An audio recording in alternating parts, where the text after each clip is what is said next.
Well, welcome to the Realty FC podcast, where we educate and give different perspectives on the local real estate trends from business owners, professionals, and others as we navigate the ever-changing world of real estate. I'm your host, Chris, joined by my co-host, Michelle, as we dive into the twists and turns of the complex real estate world. How you doing, Michelle? I'm doing well, Chris. You doing pretty good? I am. All right. Well, you know what? Do you like wine? I do. How much? So, A lot. do you prefer white over red or red over white? Where are you? You know, I've found reds and whites that I like just as well, but probably I lean more to the whites. Yeah. Okay. They're not as dry. So Okay, so you like maybe like the sweeter, like the Moscato kind not of sweet. real sweet though. Okay, so no, I'm just I keep I'm striking out here. Yeah, kind of midway. Yeah. No, yeah. So for me, I could drink either as well. I'm pretty. I'm not like a wine snob or anything like that. It's kind of, sometimes it does taste a little bit better with food. So pairings might help. But I'll be honest with you, I'm not real sure which wines really go with which food. I just I get lucky sometimes. I don't really know either. I just, if it tastes good. Yeah. Okay. To me, it goes with anything. Yeah. Okay. Well, fair enough. Then I'm sure there's a lot of people out there just like that. But, I know. Well, we've got a guest that's coming on today that, is opening up a wine tasting venue, which is actually here at this location. Mm-hmm. And they have folks that will help you answer all those kind of questions, and even dive into more about how to critique your wine in several different ways. So, this is exciting to have something like that right here in Stephen City. And I'm actually more excited. I'm hoping he brings some for us to taste. Oh, that would be nice. That would be pretty awesome. All right, so with that said, let's cut to the chase. Let's bring him on the show. Okay, sounds good.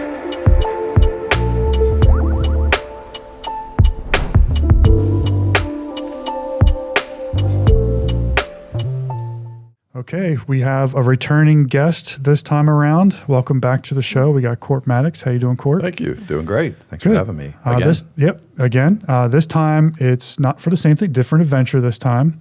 Right. One of your other hats that you wear. Tell us a little bit about yourself and maybe the business that you're here for, and let's go ahead and then we'll dive into it.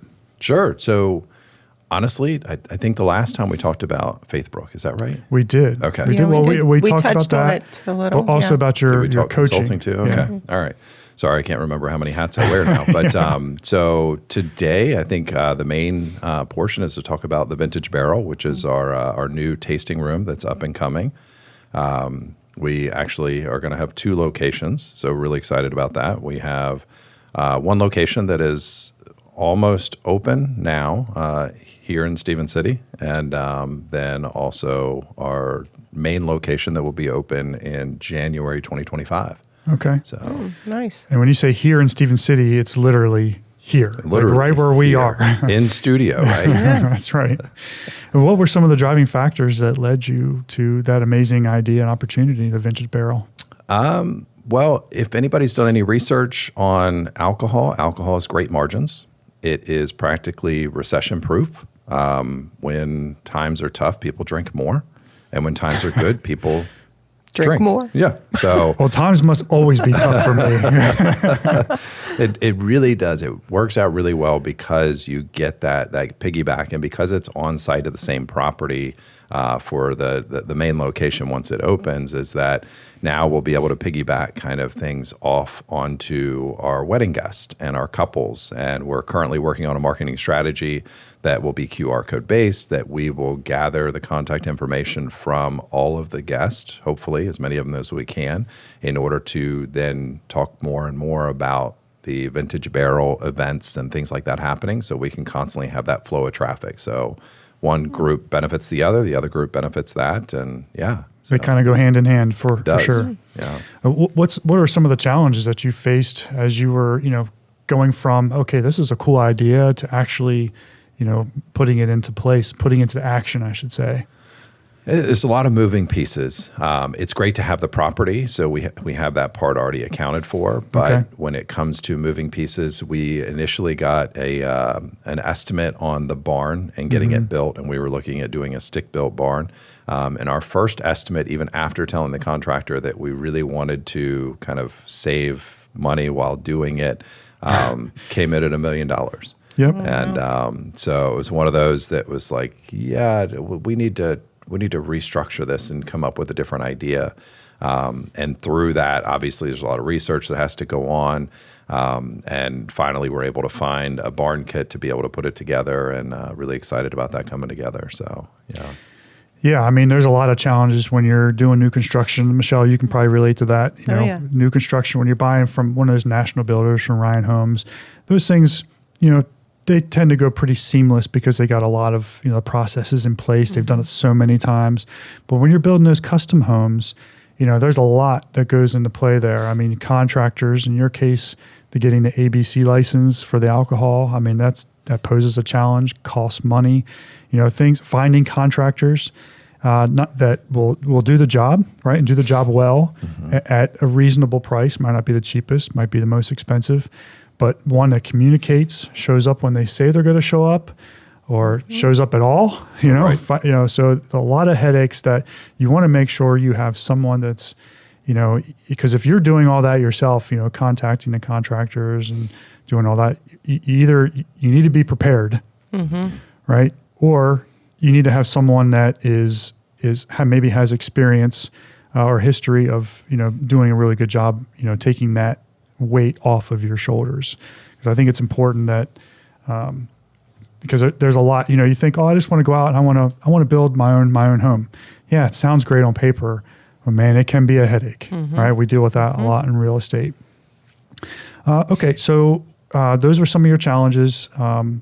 Because the ABC license, did you find that being a challenge? I was going to say that the other piece, talking about the ABC license, is getting an ABC license in Virginia is not easy. There's a lot that goes into it.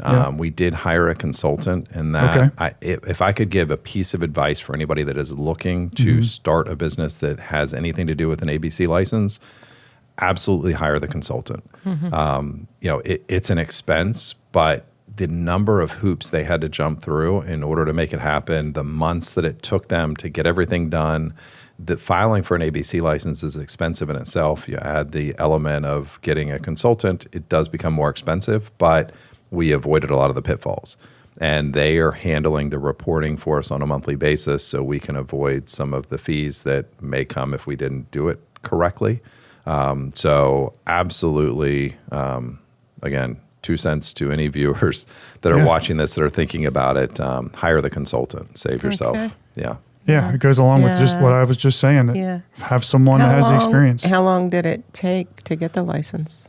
It took about 3+ months, 3 to 4 months. I don't think it was quite 4, but 3 to 4 months. But there was this constant back and forth of things that needed to be filed, things that needed to be filled out, forms, checks, the whole nine. It was this constant, steady process that I'm like, I thank God we hired the consultant. Right. I would not have wanted to do it. And then now that we're listed as a farm brewery and a limited brewery farm winery. So we have beer and wine, and that also covers cider, seltzers, the little things that they call by ABC rules RTDs, or ready to drink, which are like the canned vodka drinks, things like that. Okay. But it includes all of those, but there are so many stipulations, and there's a monthly reporting for beer that's due on a particular day of the month, and there's a monthly reporting for wine that's due on a particular day of the month, not the same day, 5 days apart. One of them's the 10th, one of them's the 15th. And so fortunately, the consultant takes care of that. And so we're not responsible so we get a report every single month, twice a month. So what exactly gets reported on that? The sales or the amount, or? It's all about the amount. Okay. So it's based on excise tax. So it's based on production. So the amount of alcohol that you produce within your facility is the amount that has to be reported. So there's an excise tax that goes along with it. It's quite complicated. It really is. And we talked about first thing, I've got a ton of hats, and to think about having to do that on those particular days of the month. Yeah. Yeah.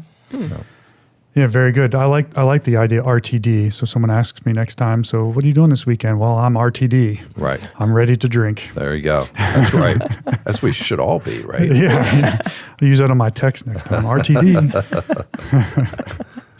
All right. So what kind of atmosphere are you going for at the Vintage Barrel? Tell us a little bit about, some of the things that is going to be going on inside this place. Yeah. So we're looking to do live music on a regular basis. The barn is a 60 by 64, and we've got 2 of the glass garage doors that will be going in. So we'll be able to create an outdoor-indoor atmosphere during times of nice weather. But when it isn't so nice, like if it is raining, if it's cold, if it's hot, whatever the case may be, we'll be able to turn on the heat, the air, and keep people nice and comfortable inside. So they'll have kind of a wide variety of different places that they can go depending on what they want to experience.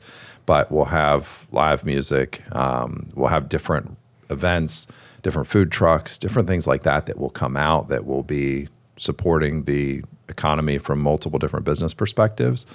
But it'll be a great spot for people to hang out and just make memories. And that's kind of our slogan is moments into memories, because when we think about it, every time we go out with groups of friends or families, we take those moments, we turn them into memories. And that's what we plan on doing at the Vintage Barrel for everybody else. So, oh, nice. Yeah. Yeah. Sometimes when I go out drinking, I don't have the memory the next day. So yeah, it might not want to maybe I need RTD that much. Yeah. Just have a moderation, couple. Chris. But of course, anytime anybody's coming out to the Vintage Barrel, we want you to drink the proper amount, drink just the right amount, and drink responsibly. Everybody take the right amount home with you, so that you can drink responsibly the next day and the day after and the day after. Okay, great. I'm just joking there. I'm not that much of an alcoholic. I don't want everybody to get the wrong idea about me. No. So I know you talked about this already, and it's kind of going, the Vintage Barrel is going in by the wedding venue nearby. Talk a little bit more about the added benefit there. I mean, what the bride and groom, what kind of advantages is that going to give them, or opportunities, I should say, that for them? Yeah, so a lot of wedding venues will allow outside alcohol on premise. Mm-hmm. So the couple needs to have an ABC license. They need to bring it. They drop it off to the responsible party that day of. And there's a lot of, if you think about it from a wedding standpoint, there's a lot of logistics that have to happen in that couple of hours prior to your wedding. Our idea with this is that, one, logistically, we're already on site. So we have your beer, your wine, your cider, your seltzer, your RTDs. Yeah. We have all those things right there. So now, logistically, instead of you having to bring all of those things, because most people put it in the back of a pickup and they're bringing cases or kegs and that kind of thing, it's already there on site. The other thing is that we can calculate the proper amount of alcohol based on the number of people that you have, and we'll have an extra amount because the tasting room is right there. We are also offering discounted rates for our couples so that it creates a higher benefit for them. So we're win-win. Yeah. We'll still make margin on it from a company's perspective, but it's a benefit for them. So they're still getting it cheaper than what they would get it in the store. And logistically, it takes away one more step.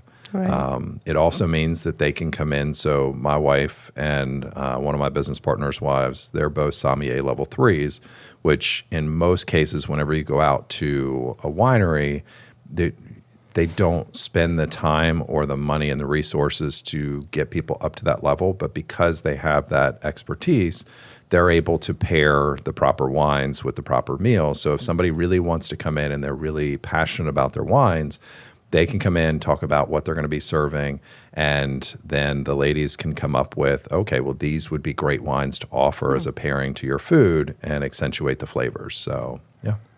Yeah, so I can talk about this because I've had the opportunity of having one of the wine tastings, and it's really cool because they'll go through a lot of the different things on how to review a wine. Like they'll teach you about the clarity of it, what that means. Mm-hmm. When you swirl the wine, there's what veins that come down the side, whether they come down fast or slow will also determine something. And I'm not going to steal too much of their thunder, but they teach you a lot about how to review a wine.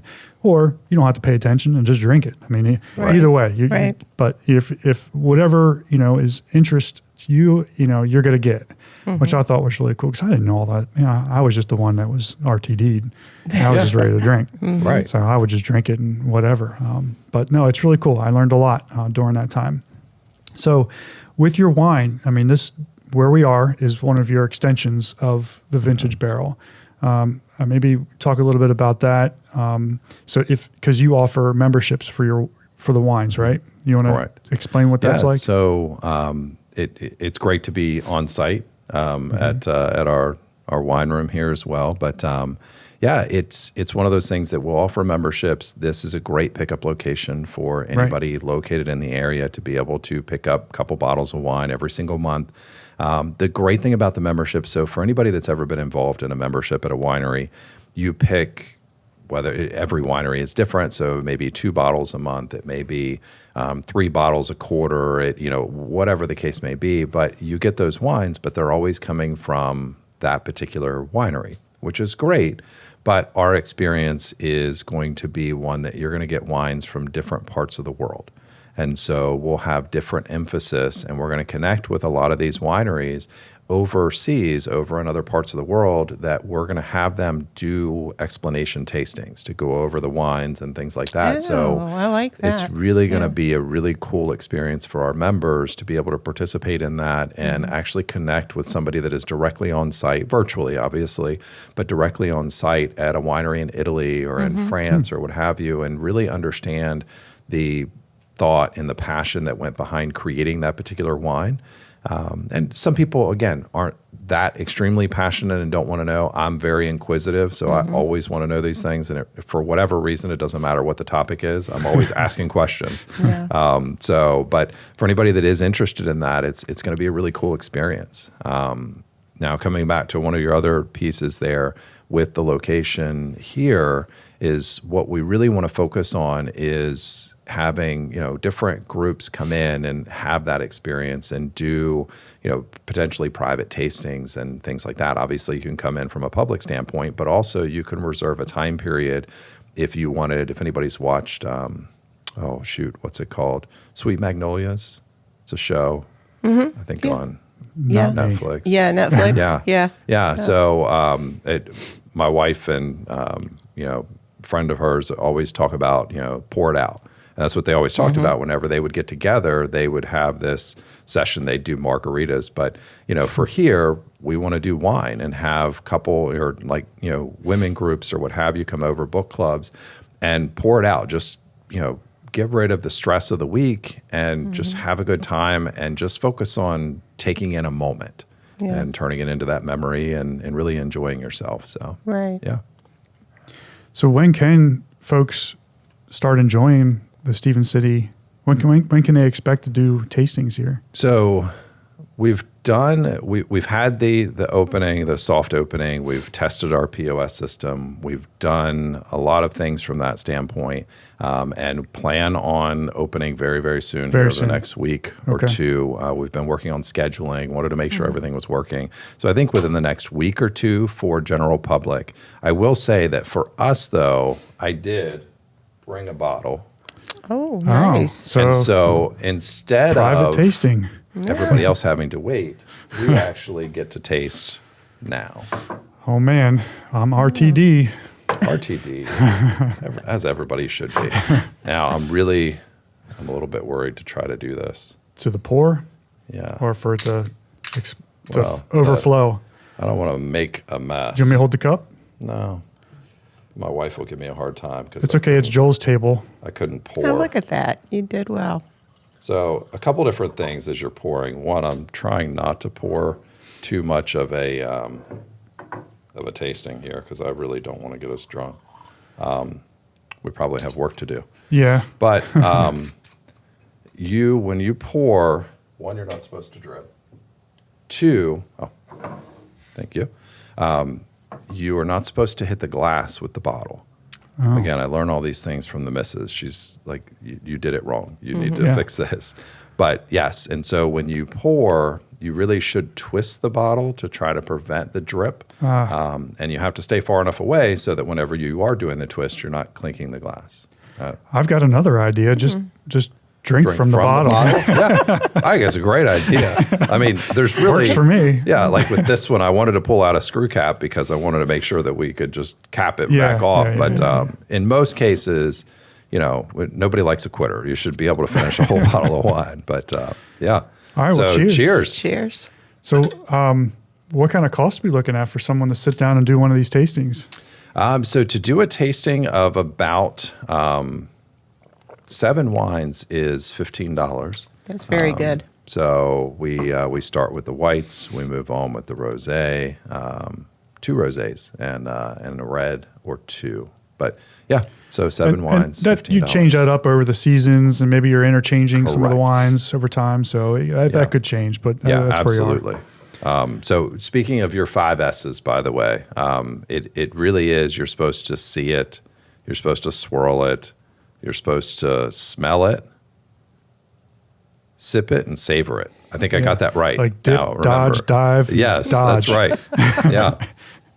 So typically when you are drinking wine, by the way, I don't know, this is, for anybody that's out there, again, you can come in, you can get lessons coming in for a tasting because they'll talk about all this, but you really shouldn't hold it by the base of the wine glass. So normally we do stemmed glasses, but sometimes this is a little bit easier, but because it heats up the wine and then it changes the flavor profile. So yeah. Okay.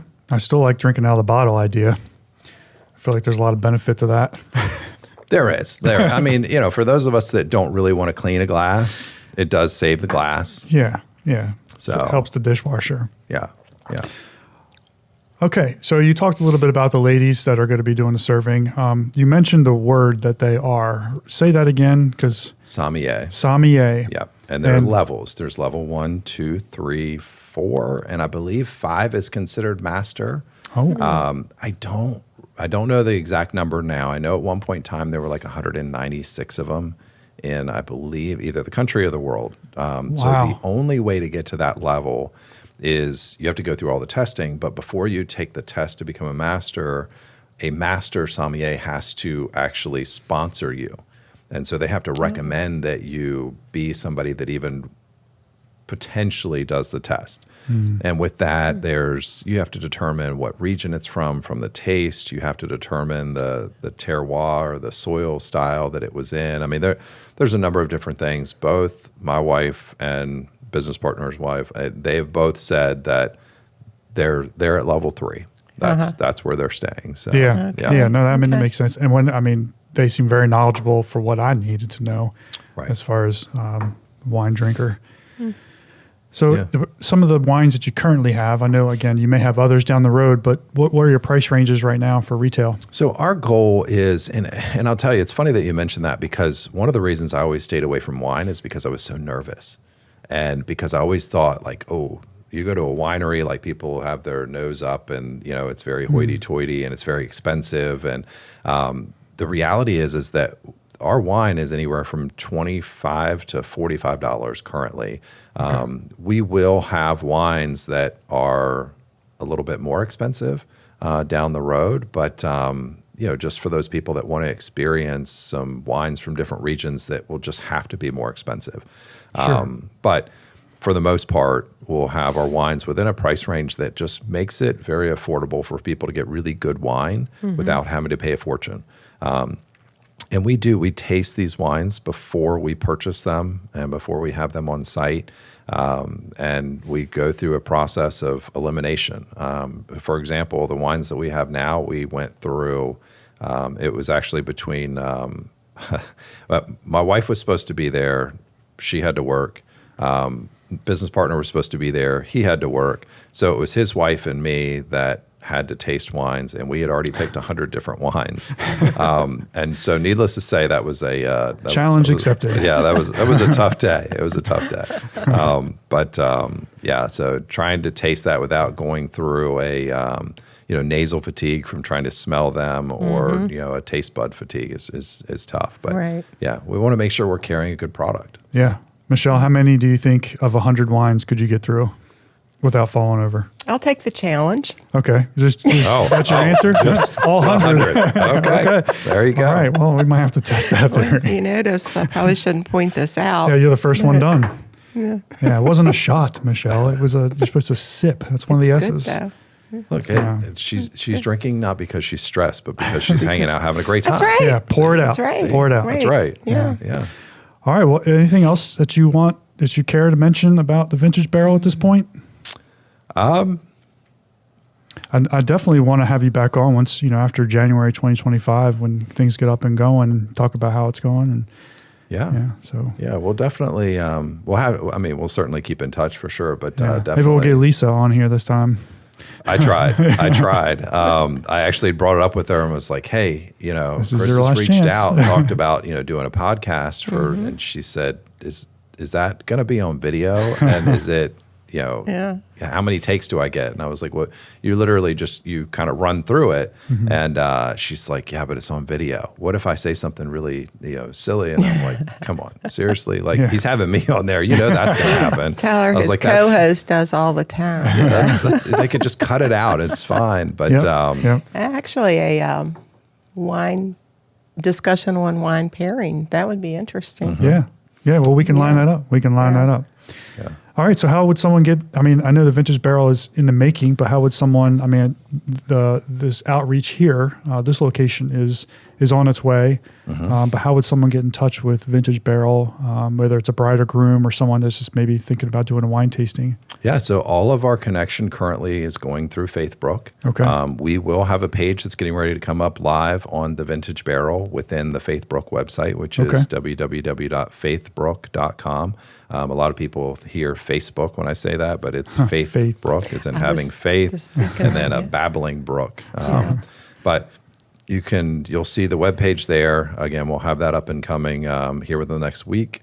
You can also contact us through that number, as well as the email address that you find on there at info@faithbrook.com. And feel free to come into the Stephen City location and get a tasting here. We are on Facebook as well. The Vintage Barrel is on Facebook. We have two different Facebook pages. We have the one here for Stephen City that will be announcing different events and tastings and things like that, as well as the one for Luray, where we will be posting pictures as the build continues. And very cool. So keep an eye out for all the social media posts and schedule yourself to come in here and taste these wines. This is delicious. Michelle, do you remember what it tastes like? I do. Yeah. Just kidding. We've got very more. Good. Yeah, we've got good. more. Yeah. Nice. We'll just give you the bottle like I suggested. Well, Cort, hey, listen, man, I appreciate you coming back on here and talking about that. I can't imagine you getting into something else to have you come on earlier. But thanks for coming on the show. Yeah, absolutely. Thank you. Don't put on too many hats. Stick with what you're good at. That's right. I'm at my max. I've been asked to do some different things, and I've said no. So well, you're doing a great job. The wedding venue is doing really well, and I know this is going to go great as well. So we just booked our 52nd wedding. That's awesome. We took over almost a year ago. So 1 a week. Wow. Yeah. Amazing. Yeah. All right. Well, thanks for tuning in to the Real TFC podcast. The key to success is knowledge and relationships. So please like, share, and subscribe, and catch you on the next episode of the Real TFC podcast.